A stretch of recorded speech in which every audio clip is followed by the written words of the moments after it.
Good morning, শুভ সকাল। রাধে রাধে। সকাল সকাল মাঠে চলে এসেছি।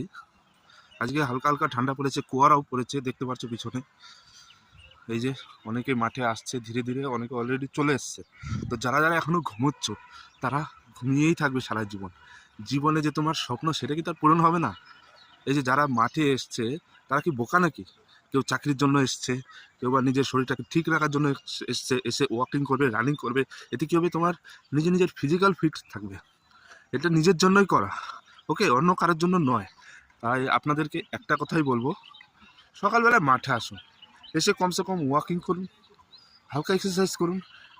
ঘুমিয়ে থাকলে কিচ্ছু হবে না, সারা জীবন শুধু ঘুমিয়েই থাকবে। ওকে, সকালবেলা মাঠে আসার চেষ্টা করুন। অনেক, ঠিক আছে, অনেকে ভোরবেলা চলে এসছে, 6টার পরে 6:45 মতো অনেক ছেলেবেলা মাঠ ভরে যাবে, ঠিক আছে। তো আপনারাও আসুন, মাঠে আসুন, এক্সারসাইজ করুন।